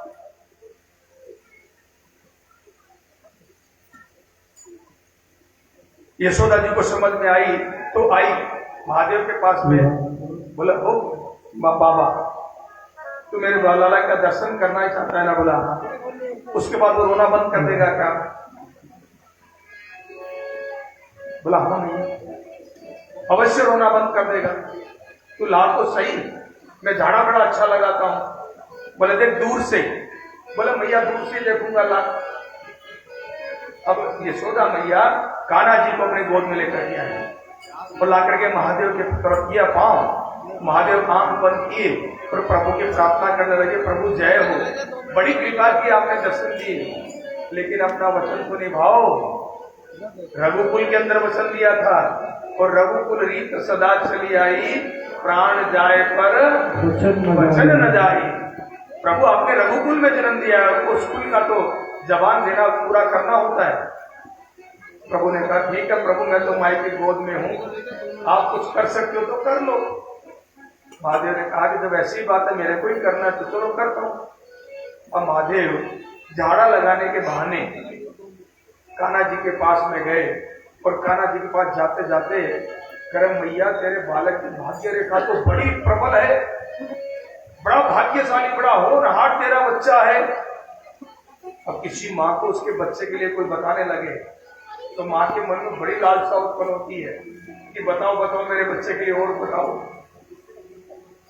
महादेव कहने लगे मैया मेरी आंखें नेक कमजोर है, बूढ़ा हो गया हूं ना, दूर से दिखता कम है, और ये छोटा बालक तो रेखा भी बहुत बारीक है, नेक पास में ला, मैं तो इसके चरण की रेखा देख करके भूत भविष्य सब बता दूंगा। यशोदा जी ने धीरे से लाला को आगे किया, बोले मैया अभी भी चरण की रेखा दिख नहीं रही, मेरी गोद में दे। अब मैया ने तो गोद में कन्हैया जी को दे दिया और कन्हैया जी को गोद में लेकर के महादेव ऐसे चरण अपनी तरफ किए, मानो गोर से रेखा पड़ रहे तो धीरे धीरे धीरे धीरे धीरे चरण को पास में लाए और लाकर के प्रभु के श्री चरणों के अंदर महादेव ने अपना मस्तक स्पर्श किया है और ठाकुर जी को हृदय से लगा लिया। आहा, कितना पावन, कितना पवित्र ये दृश्य है। आज तो मानो निवर्ती और प्रवर्ती का मिलन हो रहा है। निवर्ती बोले तो महादेव हर चीज से निवर्त है, और प्रवृत्ति देखें तो भगवान नारायण के अवतार कन्हैया कण कण में व्याप्त है। निवर्ती और प्रवृत्ति का मिलन हो रहा है। हरि और हर का मिलन आज नंद बाबा के आंगन में हो रहा है। हरि भगवान विष्णु, हर महादेव, तो हरि और हर का मिलन हुआ है, निवर्ती और प्रवृत्ति का मिलन हुआ है, भक्त और भगवान का मिलन हुआ है। दोनों एक दूसरे के भक्त हैं, दोनों ही एक दूसरे के भगवान है। भक्त और भगवान का मिलन हुआ है। ऐसा दिव्य बधाई नंद बाबा के आंगन के अंदर बटी है। 4 दिन का समय व्यतीत हो गया, 5वां दिन आया, छठी की तैयारियां हो गई। जब तक छठी नहीं पूजी जाती तो सोवर खत्म नहीं होती। तो आज यशोदा जी के घर आंगन में भी छठी पूजने की तैयारियां हो रही है। चौक पुराया गया है, चौकी लगाई गई है, मीठे भात बनाए गए हैं और सब गोपियां छठी पूजने के लिए एकत्रित हो रही है। गीत गाते हुए नंद भवन की तरफ चल रही है। अरे आज ललन छठी आई रे रसिया, आज ललन आई रे रसिया, आज ललन छठी आई रे रसिया, आई रे रसिया मन भाई रे रसिया आई रे रसिया मन भाई रे रसिया, आज ललन छठी आई रे रसिया आज ललन छठी आई रे रसिया, आई रे रसिया मन भाई रे रसिया आई रे रसिया मन भाई रे रसिया, आज ललन छठी आई रे रसिया आज ललन छठी आई रे रसिया, ब्राह्मण मिल सब वेद पढ़त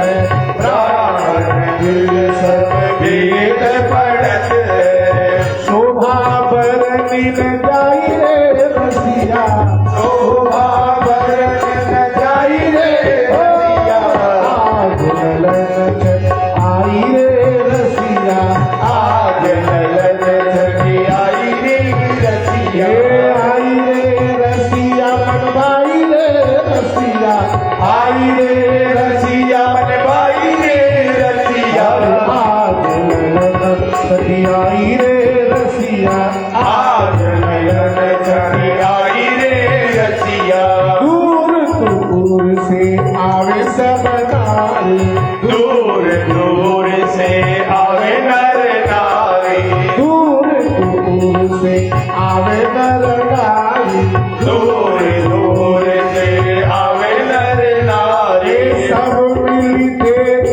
बधाई रे रसिया सब मिल देत बधाई रे रसिया, आज ललन सब आई रे रसिया आज ललन छठी आई रे रसिया, हो रही गोकुल धूम धड़ाका हो रही गोकुल धूम धड़ाका, अरे हो रही गोकुल धूम धड़ाका हो रही गोकुल धूम धड़ाका, घर घर बाजे सहनाई रे रसिया घर घर बाजे सहनाई रे रसिया, आज ललन छठी आई रे रसिया आज ललन छठी आई रे रसिया, जय हो हाथ उठा के तालियां जय श्री राम जय श्री राम।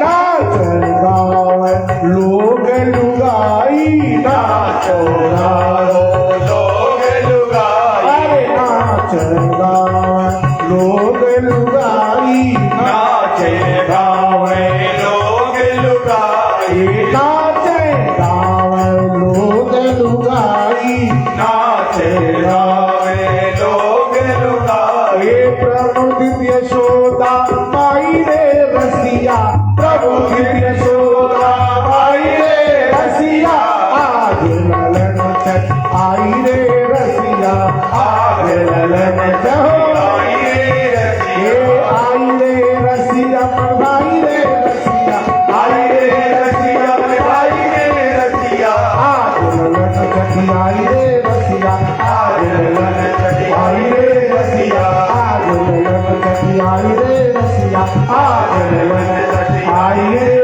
रसिया बोलो नंद के छोरा की जय हो छठी मैया की जय हो। छठे दिन प्रभु की छठी पूजी गई है और छठी पूजने के उपरांत आज नंद बाबा टैक्स चुकाने के लिए, कर चुकाने के लिए कंस के यहाँ पर गए हैं। इधर जब योग माया को लेकर के कंस के कारागृह के अंदर पुनः वसुदेव जी आए थे और हथकड़ी बेड़ी लग गई, ताले बंद हो गए, चौकीदार जाग गए, कंस को खबर मिल गई, देवकी के 8वां गर्भ हो गया है, लड़की हुई है। कल आपने सुना कि कंस ने उस कन्या को मारने के लिए उसके चरण पकड़े और पृथ्वी पे पटक कर मारना उठना ही चाहता था, सर से जैसे ऊपर लेकर के गया तो देवी उनके हाथ से छूट गई। अष्टभुजा देवी आकाश के अंदर प्रकट हुई है और प्रकट होकर कहते बोले कि हे कंस, तेरे को मारने वाला तेरा काल इस पृथ्वी पे अवतरित हो चुका, ढूंढ सकता तो ढूंढ ले, पहचान सकता है तो पहचान, बच सकता है तो बच। इतना कह करके ये देवी, ये योग माया विंध्याचल पर्वत के ऊपर जाकर के स्थित हो गई, जिसको आज हम लोग विंध्यवासिनी के नाम से जानते हैं। बनारस से थोड़ा सा और आगे जब चलते हैं मिर्जापुर के पास में देवी का ये स्थान बना हुआ है। ये योग माया भगवान श्री कृष्ण से 15 मिनट पहले इस धराधाम पर प्रकट हुई। बोल विंध्यवासिनी मैया की। तो जैसे कंस को पता लगी तो कंस ने उस समय में अपने सभी दूतों को एकत्रित किया और दूत को एकत्रित करके कहा कि ऐसा कोई है जो मेरा काल अभी जन्मा है, उसको ढूंढ ले। कंसेना प्रियता घोरा पूतना बालघातनी शिशु निघंती पुरग्राम प्रजादिषु। पूतना आती है, पूतना कहती है कंस से, बोले हे स्वामी, ये कार्य मेरे को दो, मैं अपने दूध पे जहर लगा करके इस समय में 6 महीने के अंदर भी कोई बच्चा जन्मा होगा, गांव गांव नगर नगर घूम करके मैं उनको विष पान करा करके मृत्यु के घाट उतार। तो पूतना पता लगा ये कहां कहां नवजात शिशु हुए हैं, कहां कहां बच्चों का जन्म हुआ है। छठे दिन छठी पूज करके आते हैं। नंद बाबा आज मथुरा चले गए हैं कर देने के लिए, टैक्स देने के लिए, और पूतना गोकुल के अंदर प्रवेश कर गोकुल में भ्रमण कर रही है। जो नवजात शिशु है मार्ग तक रही है, 16 श्रृंगार कर आई है, 16 श्रृंगार कर रही है। खूब सज धज करके नंद भवन के आंगन में जाती है और नंद भवन में जैसे ही पहुंचती तो क्या देखती है कि यशोदा जी बैठी हुई है, लाला गोद में है, बहुत सारी गोपियां यशोदा जी को घेर करके बैठी हुई हैं। जैसे ही पूतना जाती है बड़े अधिकार के साथ में, बड़े अधिकार के साथ यशोदा को डांटने लगती है। बोले यशोदा, तेरे को बिल्कुल भी ज्ञान नहीं है। हाँ, तेरे को ज्ञान होगा भी कैसे, तेरे तो पहले ही बच्चा हुआ है ना। लेकिन ये गोपियों, आप लोगों को भी ज्ञान नहीं है। मेरी बहन को छठे दिन इतनी देर तक के लिए आप बिठा रखी हो, जब बच्चा होता तो इतनी देर तक बैठा जाता है क्या? किसके कमर में दर्द रह जाएगा। अब सब की सब गोपियां पूतना को देख रही है, 16 श्रृंगार करके बड़ा सुंदर मेकअप कर करके आई है। तो सबको लगा भाई यशोदा जी की कोई बड़ी बहन होंगी। अब यशोदा जी मन में विचार कर रही है, ये मेरे को बहन बोल रही है, कहीं हो सकता है रिश्ते में दूर में कहीं मेरी बहन हो, मैं ना पहचान पा रही हूं। बोला आओ बहना, आओ बैठो। अब यशोदा जी ने घर में आई है बहन बन करके, तो बहना ही बोलेंगी, आओ बहना आओ बैठो। पीड़ा दिया बैठने के लिए। अब तो गोपियों को लगा कि वास्तव में यशोदा जी की कोई बड़ी बहन है। भाई यशोदा जी इतना मान सम्मान दे रही है, लाला को मेरे को दे, और तुझा शायद कस में जाके आराम कर थोड़ी देर लेट जाती, देर बैठना नहीं जाता। और गोपियों से कहती आप भी अपने अपने घर जाओ सब। और सब गोपियां चुपचाप उठी, एक एक करके अपने अपने घर को चली गई। उतना कान्हा जी को गोद में लेकर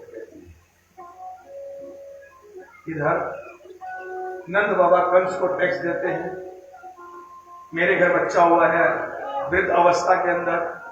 तो कंस उनको बहुत बधाई देते हैं कि हे नंदलाल जी, आपका बच्चा जुग जुग जिए। ये बात आपने बड़ी अच्छी बताई। तो मामा ने भी चिरंजीव होने का आशीर्वाद प्रदान कर दिया, अनजाने में ही सही। जुग जीवे तेरा लाल। खूब बधाई दी और बधाई देकर आशीर्वाद देकर के बोले, बोला प्रभु मैं जरा अपने मित्र वसुदेव से मिला हूं। बोला हाँ अवश्य। तो वसुदेव जी से मिलने के लिए कारागृह में नंद बाबा गए। वसुदेव जी के पास मिलने के लिए गए तो वसुदेव जी तो बहुत अच्छे से कंस को जानते हैं, नंद बाबा को तो कुछ पता नहीं। वसुदेव जी जानते हैं कि कंस बड़ा दुष्ट है, नंद बाबा को कैसे जल्दी से जल्दी वापस घर भेजूं। तो नंद बाबा से मिलते हैं वसुदेव जी। नंद बाबा कहते हैं, बोला आपको पुत्र हुआ है। तो नंद बाबा को वसुदेव जी कहते हैं, बोला हाँ मेरा ही तो लाल है। वसुदेव जी कहते हैं मेरा ही तो पुत्र है। तो नंद बाबा कहते हैं हाँ वसुदेव तेरे में मेरे में क्या फर्क है, वो तेरा ही पुत्र है, जो मेरा है वो उसको तेरा है। वसुदेव जी कहते हैं नंद बाबा से कि भैया मैं यहाँ जेल में बंद रहते रहते कुछ किताबें ज्योतिष की पढ़ ली है और आज का ग्रह नक्षत्र में देख करके कह सकता हूं कि तू जल्दी गोकुल जा। आज गोकुल के ऊपर बहुत भारी बड़ी विपदा आने वाली है, तत्काल तू वापस गोकुल जा, रुक मत, आज का ग्रह नक्षत्र अच्छा नहीं है।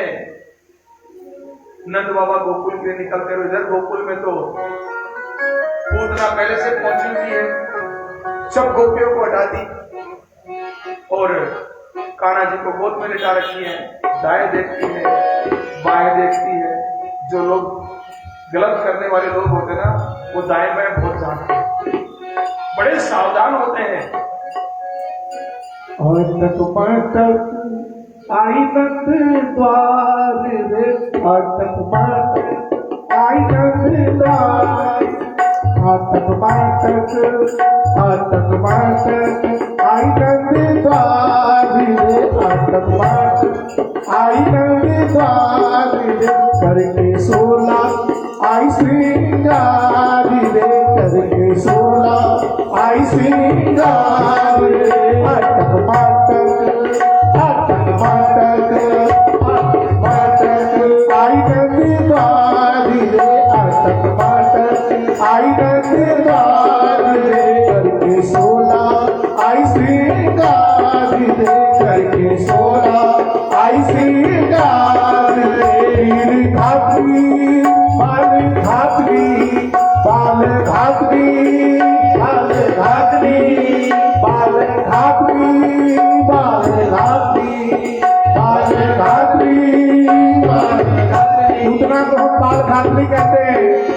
बाल घातरी बाल घातरी बाल घातरी बाल घातरी, आटक पाटक आटक पाटक श्रृंगार रे, आटक पाटक आई नंद द्वार रे, आटक पाटक आई नंद द्वार रे, करके 16 आई श्रृंगार रे, करके 16 आई श्रृंगार रे। बाल घातरी बाल घातरी बाल घातरी बाल घातरी, करके 16 आई श्रृंगार रे, आटक पाटक आटक पाटक आटक पाटक आई नंद द्वार रे, आटक पाटक आई नंद द्वार रे, करके आई 16 श्रृंगार रे।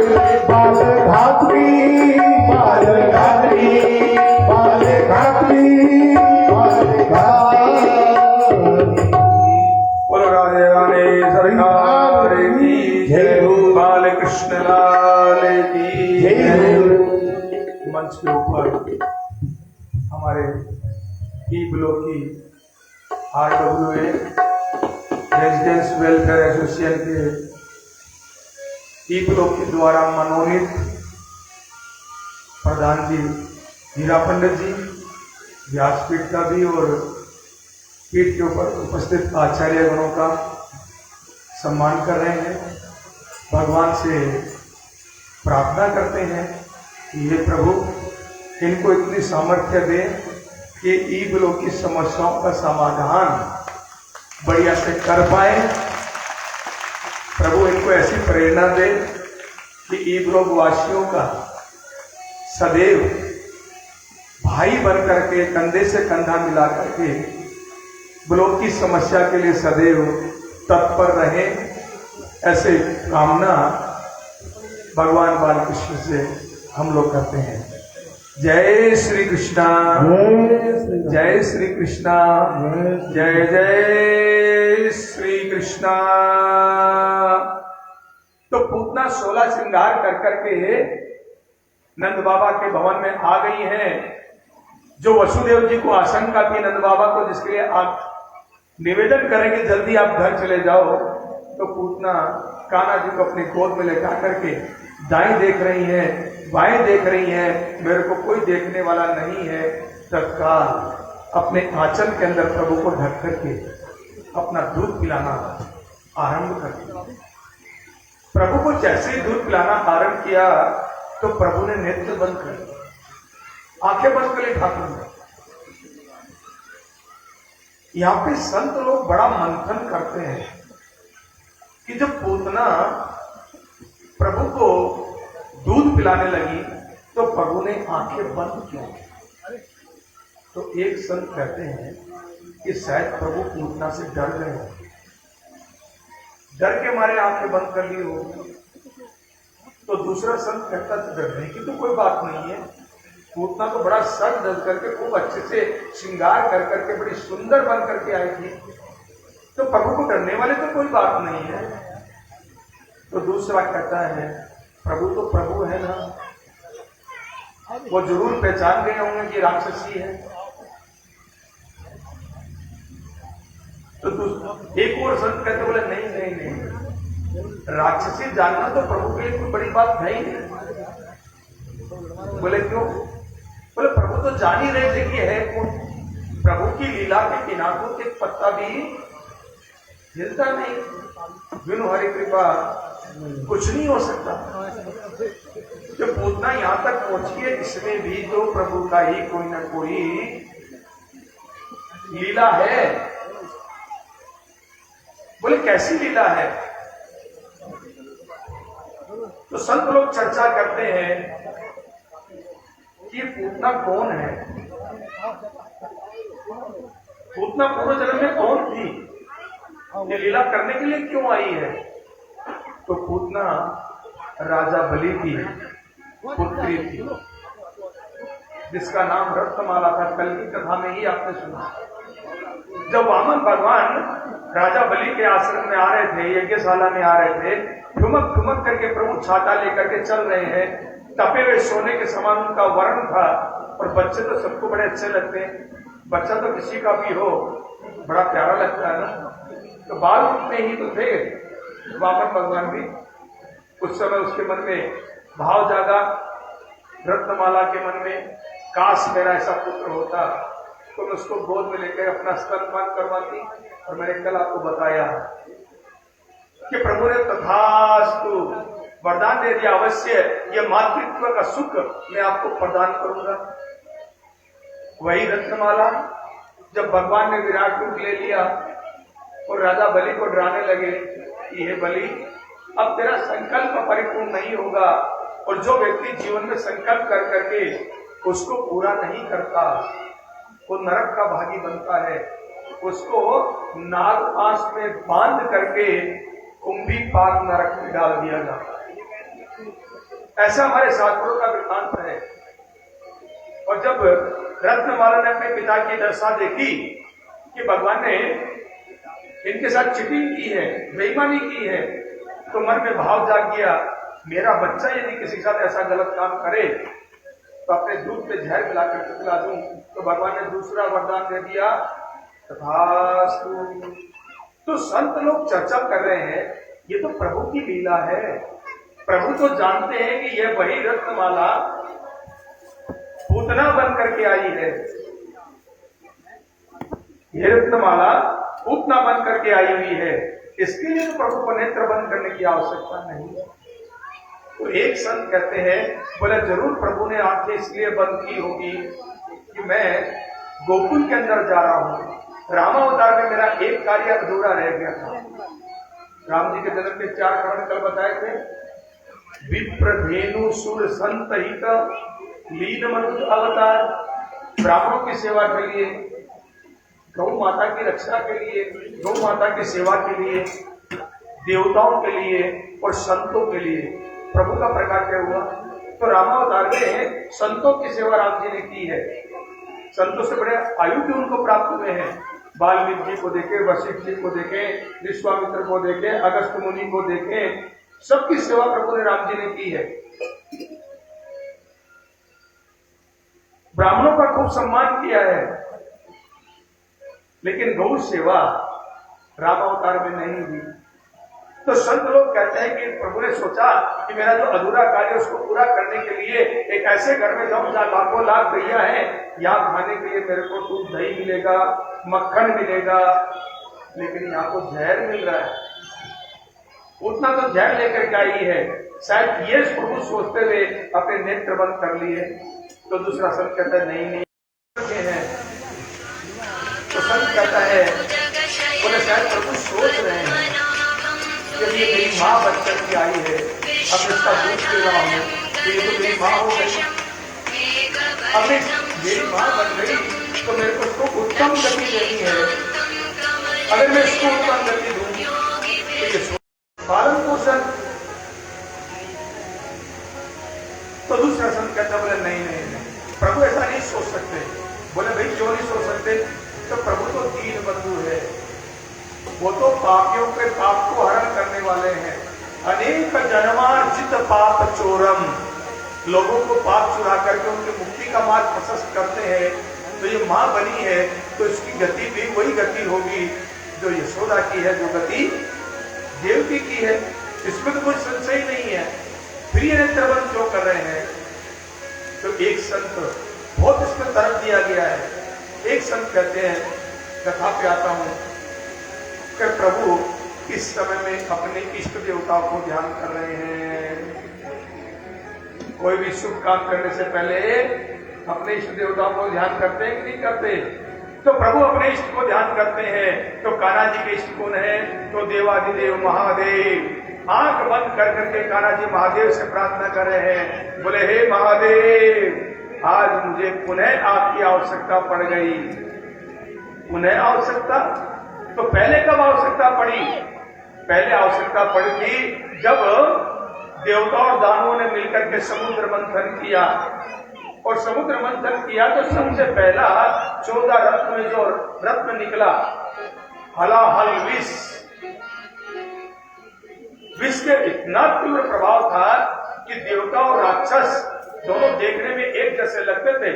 राक्षस भी बड़े सुंदर होते थे, लेकिन विष की तपिश से काले पड़ गए और देवता बोले रह गए। जो पूछ की तरफ देवता थे, उस समय में देवादेव महादेव को नारायण ने आह्वान किया था। बोले हे महादेव, इस हलाहल विष का पान आप करो।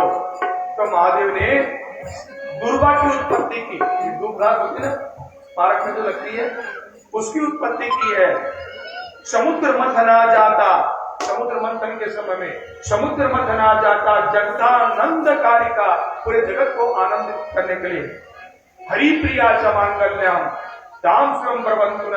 महादेव ने दुर्गा की उत्पत्ति की और उस दुर्गा से संघ के अंदर पूरा हलाहल विष को इकट्ठा कर लिया। और इकट्ठा कर करके उस विष का पान ही करना चाह रहे थे कि गोरजा ने हाथ पकड़ लिया। देवी गौरी ने कहा कि प्रभु आपके हृदय में मैं बसती हूँ, आप तो इस विष की तपिश को सहन कर लोगे, लेकिन मैं इस विष को सहन नहीं कर पाऊंगी। तो महादेव मंद मंद मुस्कुराते और कहते हैं कि हे देवी, ये विष आप तक नहीं पहुंचेगा, इसको सुरक्षित तिजोरी में बंद करके रखूंगा। वो सुरक्षित तिजोरी क्या थी? जिसके अंदर हलाहल विष को भगवान ने धारण किया शिव जी ने। तो शिव जी ने रा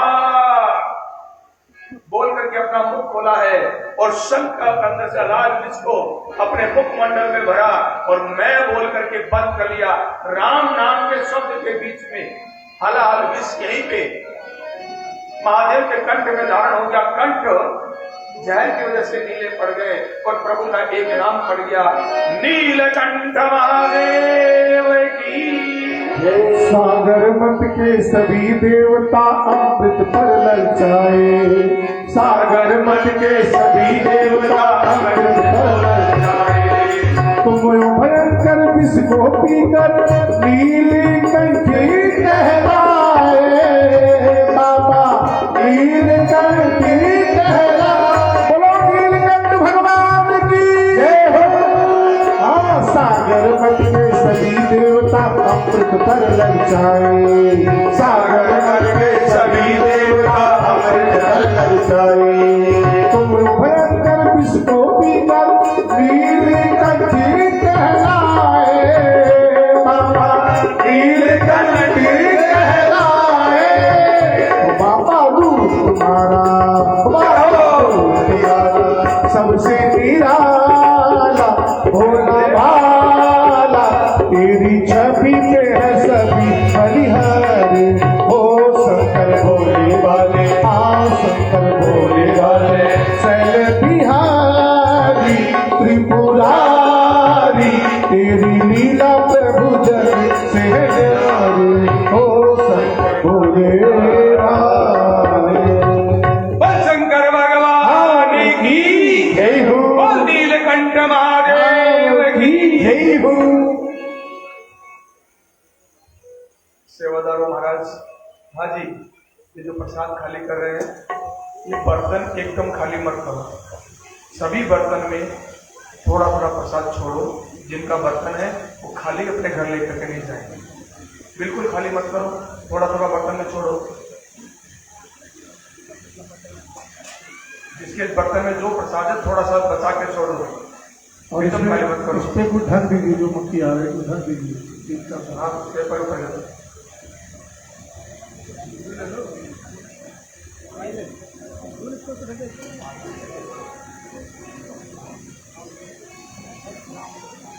तो पूतना की गोद के अंदर प्रभु सोए हुए हैं, स्तनपान कर रहे हैं और आंखें बंद है, मानो प्रभु अपने इष्ट देवता को याद करें। बोले हे देवादेव महादेव, आज मुझे पुनः आपकी आवश्यकता पड़ गई है।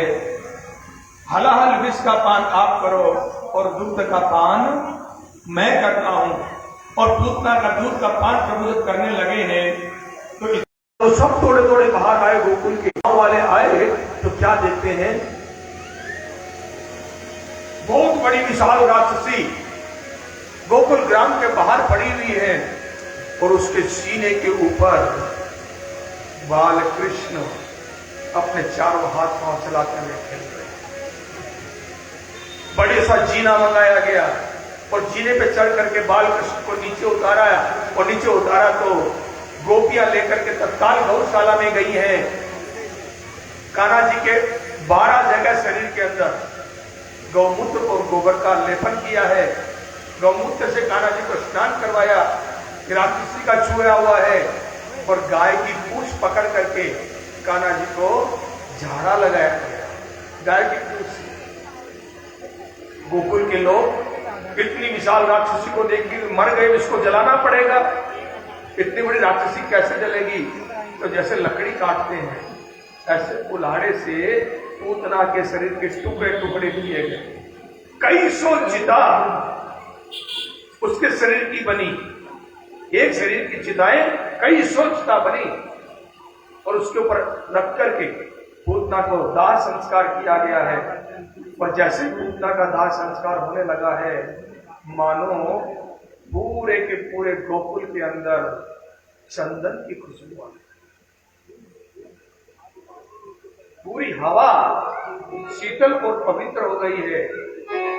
गोकुल के अंदर चंदन की खुशबू है। और उसी समय में नंद बाबा गोकुल में प्रवेश कर रहे हैं और आकर के जब देखते हैं बहुत बड़ी राक्षसी न जाने कहां से आ गई। प्रभु तेरा कोटि कोटि धन्यवाद है। हे कुल देवता, हे पितृ देवता, आज आप लोगों ने बड़ी रक्षा की है कि मेरे बच्चा की जान बच गई। चौथे पल में बच्चा मिला। पूतना गोकुल में कब पधारी? अब मैं आप लोगों से प्रश्न को कथा पूरी आपने सुन ली। पूतना गोकुल में कब पधारी?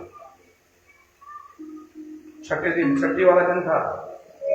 कथा को करो उसको। हमारे अंदर 6 अवगुण है। हमारे अंदर 6 अवगुण है। काम, क्रोध, मद, लोभ, मोह, मत्सर। जब ये 6 गुण अवगुण प्रभावी होते हैं तब पूतना आती है। पूतना जब आती है तो नंद गोकुल में नहीं थे, कहां गए थे? मथुरा। नंद कौन है? जीव। ये नंद है, ये जीव जो है ना, ये नंद है। ये शरीर मथुरा है। जब ये जीव आत्मा शरीर के अंदर चली जाती है, शरीर के ध्यान में चली जाती है, शरीर के भरण पोषण में, शरीर को अच्छा उड़ाना पहनाने में, नहीं, पूरा ध्यान खाली शरीर पे है और कहीं नहीं, इस शरीर का टेस्ट चुकाने लगती है, जीवात्मा उसी में रहती है, तब पूतना। गोकुल त्याग करके ये जीव आत्मा को त्याग करके शरीर का ध्यान देने लगता है। नंद चले गए गोकुल टैक्स देने के लिए, तो ये गोकुल खाली हो गया। जब ये गोकुल खाली हुआ तब आई पूतना। पूतना का क्या होता है? पूत का मतलब होता पवित्र, ना का मतलब नहीं। जो पवित्र नहीं उसको पूतना कहा जाता है। जिनके चरित्र पवित्र नहीं, जिनकी वाणी पवित्र नहीं, जिनके कर्म पवित्र नहीं, जिनकी सोच पवित्र नहीं, उनको कहा जाता है पूतना। पूत का मतलब होता पवित्र, ना का मतलब नहीं। जब ये गोकुल खाली होता है ना, इस गोकुल में जीव नहीं होता, नंद नहीं होता, तब पूतना आती है। इसलिए जीव को कभी इस नंद को मथुरा जाने मत दो। मथुरा में चला गया ये नंद तो पूतना आ जाएगी। आप लोग पूतना तो नहीं है, आप तो सब लक्ष्मी के सदस्य हैं। लेकिन चेक करते रहना चाहिए अपने आप को कि हमारे गोकुल में तो पूतना नहीं आ रही, कहीं हमारे विचार अशुद्ध तो नहीं हो रहे, अपवित्र तो नहीं हो रहे, कहीं हमारे कर्म तो अपवित्र नहीं हो रहे, कहीं हमारा घर गंदा तो नहीं, कहीं हमारा घर अपवित्र तो नहीं, कहीं हमारी रसोई अपवित्र तो नहीं। इन चीजों को जांचते रहो। न जाने कब पूतना इस गोकुल में पधार जाएगी। वो तो कान्हा जी थे कि पूतना के प्राण पी गए, हम कान्हा नहीं है। ये पूतना हमें जहर दे ही देगी और हमारे प्राण निकल ही जाएंगे। पूरी भागवत आपका अपना स्वरूप है, आपसे बाहर ये कोई भी स्वरूप है नहीं। अब प्रभु 6 दिन के बाद में आगे बढ़े तो अपने यहाँ पे 11 दिन पे 11 पूजी जाती है। नामकरण संस्कार भी तो होता है। अभी तो बालकृष्ण कर रहे बैठे बैठे हम लोग, प्रभु का नामकरण संस्कार भी हुआ है। और देखिए, प्रभु जिस कुल के अंदर जन्म लिया ना, उस कुल के जो कुल पुरोहित थे वही आकर के नामकरण करवाए। किस कुल के थे? तो वसुदेव जी के यहाँ के हैं प्रभु तो। और वसुदेव जी के कुल पुरोहित है गर्गाचार्य ऋषि। गोकुल के पंडित जी कौन थे? सांडिल्य ऋषि, मैंने आपको बताया। और वसुदेव जी के यहाँ के जो कुल पुरोहित थे वो थे गर्गाचार्य। अब गर्गाचार्य अच्छा श्रेष्ठ दिन देखा, 11वां दिन देखा तो चले आए नंद बाबा के यहाँ पे। नंद बाबा के यहाँ पे आए तो वसुदेव जी की एक पत्नी जिनका नाम है रोहिणी। ये रोहिणी ये भी नंद बाबा के यहाँ गोकुल में रहती है, क्योंकि वसुदेव जी तो कारागृह में, तो इन्हीं के यहाँ रहती है। इनके यहाँ भी प्रभु का, वसुदेव जी का 7वां गर्भ, देवकी का 7वां गर्भ, कल मैंने आपको बताया बलराम जी के रूप में यहाँ प्रकट है। दोनों ही बच्चों का नामकरण करना है। अभी बलराम जी का भी नामकरण नहीं हुआ है। तो 11 पूजने के लिए जैसे ही आए हैं तो रोहिणी कहने लगी यशोदा से, बोले ये बहन हत्या दीदी। बोले कहा? बोले हमारे जो पंडित जी है ना, ये बहुत विद्वान है। ये सत्य है, सब अपने अपने पंडित जी पे बड़ा अहम करते हैं। हमारे 5 नंबर वाले भी कहते हैं हमारे पंडित जी बड़े अच्छे हैं। अपना अपना सबको अच्छा लगता है भाई। तो रोहिणी कहते हैं हमारे पंडित जी बड़े अच्छे हैं, बड़े विद्वान हैं, इनको ज्योतिष का बड़ा ज्ञान है। तो यशोदा कहती है, बोले हमारे पंडित जी से कमी होगा। ये लोग वाले कहते बोले हमारे पंडित जी से कमी जानते होंगे। बोले नहीं नहीं, गर्गाचार्य ज्यादा जानते हैं। बोले मैं नहीं मानती। बोले नहीं मानते तो परीक्षा ले लो। बोले ठीक है, तो मैं परीक्षा जरूर लूंगी, जब तक परीक्षा नहीं लूंगी तब तक मानूंगी तो नहीं। अगले दिन गौशाला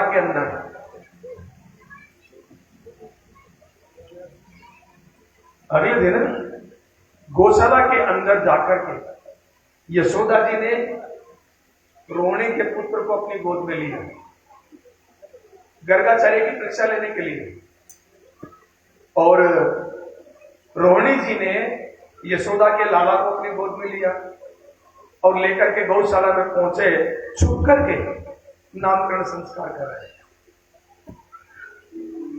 पता ना लग जाए कंस को कि गर्गाचार्य ने नामकरण कराया, तो कहीं यही तो वसुदेव का बच्चा नहीं है। तो रोहिणी के गोद के अंदर नंद के लाला और यशोदा के गोद के अंदर रोहिणी का लाला। तो पहले रोहिणी के लाला का नामकरण संस्कार किया यशोदा की गोद में बैठे बैठे। बलस्य अधिकम बलम, हे यशोदा तेरी गोद में जो बच्चा बैठा हुआ है इसके अंदर बल से भी ज्यादा अधिक बल है। बलस्य अधिकम बलम, इसलिए इसका नाम बलराम होना चाहिए। इसको देखते ही ये हृदय को अपनी ओर आकर्षण करता है, तो इसका नाम संकर्षण भी होना चाहिए। तो बलराम जी के दो नाम रखे, बलराम और संकर्षण। अब आई कन्हैया जी की बारी। तो गर्गाचार्य जी कहने लगे, बोले